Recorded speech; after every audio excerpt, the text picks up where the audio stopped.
My great life adventure. I think if you say that to many people, they will think you're mad. What do you mean?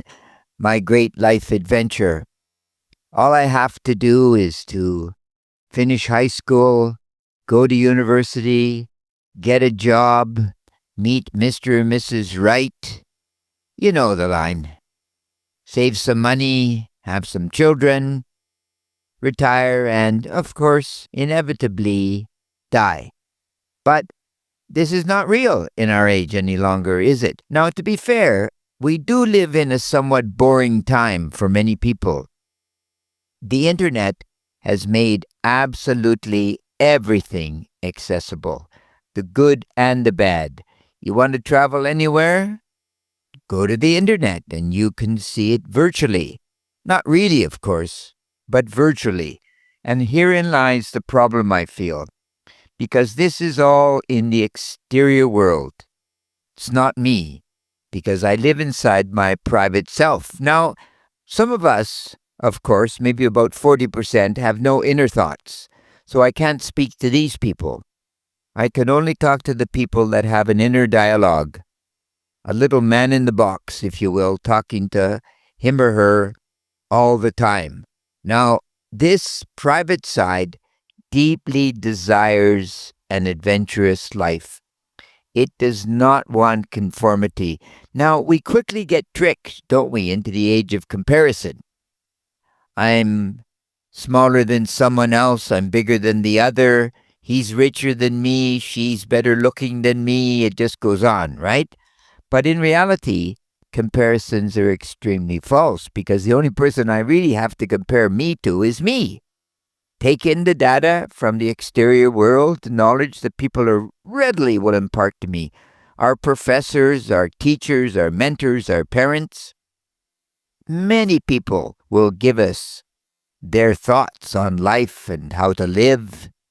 But ultimately, once again, who is my real teacher? Of course, it is me. I must be willing to take those thoughts inside myself. And when I'm about 18 or 20 years old, gaining consciousness, I'm forced to say, why am I here? What's my mission? And what happens when I leave here?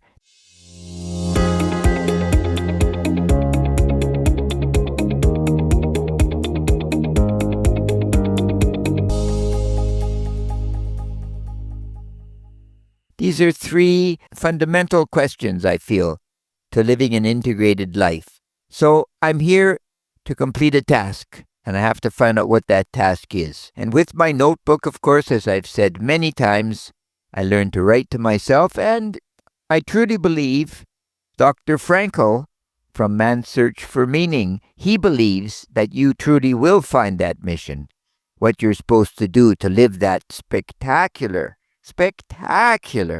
interesting life, because you've been given a gift of life. The other day, there was an enormous cockroach in the kitchen. I think I mentioned that before. And I didn't kill her because in a way I felt extremely sorry for her, because with the antenna going, it was as if she was saying, this is anthropomorphic, I know, but as if she was saying, why are you a man and I'm a cockroach? How did this happen, right? How did this happen? So how do I live my so-called great life adventure? Well, I must live authentically. I love this word, authentically. But what could this possibly mean? First and foremostly, I must define what I'm about. What do I stand for? So I claim that I stand for critical thinking and time. This is what I'm all about. Right? That is my core value that's been with me for over 20, 30 years. And then in this, you must find some style. I mean, don't be bland. Stand out. What makes me 100% plus? We live in a world, everyone's good looking for the most part. Everyone has good teeth. Dentistry has done a good job, right? Good families, loving families. So what makes me unique? 100% plus can only be my personal brand, my essence, my substance that I obviously nurture. and I have to take the inner self out into the world.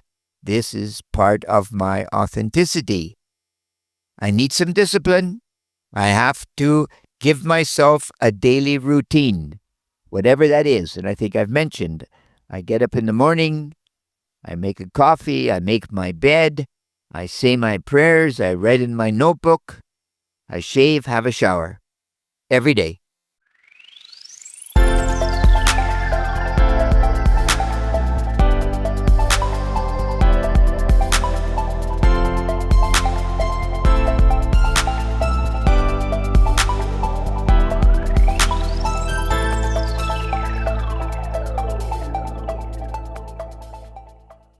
And obviously, if you don't have values, you don't have any thoughts about what to do. But if you do have values, you must be consistent. Very important. So if you're well-dressed, always be well-dressed in public, or be cautious with how you dress, right?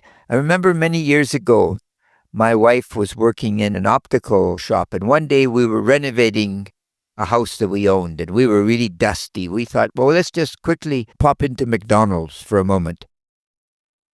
And in McDonald's, we're sitting there having a Big Mac or whatever, and one of her clients saw her. Now, my wife was a good-looking woman, but this day she was quite disheveled, and her hair was a bit musty, and the man was really taken aback. I guess he was attracted to her beauty. And she then caught this, and she said, "Oh, we're renovating." Oh, that made everything fine. But I thought to myself, wow, isn't that interesting? How this man is willing to analyze a person just based on their physical presence at this time.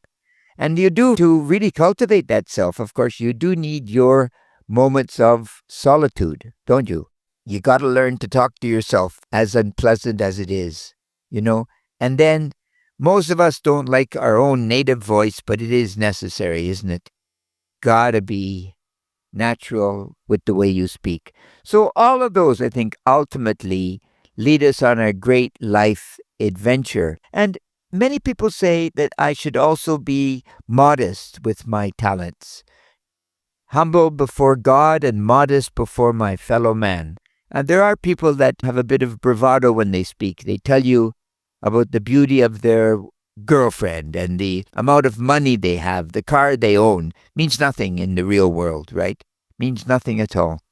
Nothing at all, because you have to be willing to step out and take a chance on you. In any great adventure, in a certain way, you have a mission, but you're not quite sure 100% how you're going to pull it off.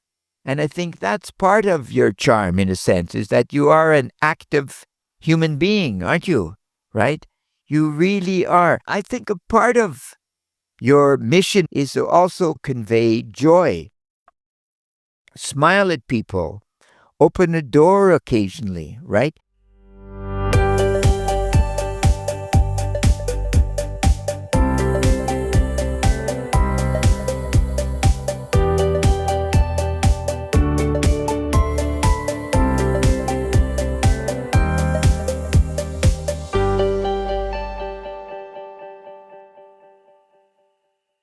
So try this experiment for 21 days. Each and every day, try to remind yourself to do a small act of kindness.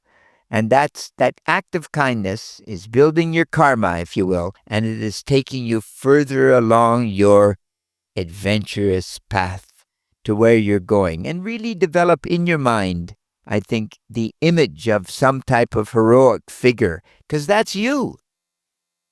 You are the net sum of your thoughts.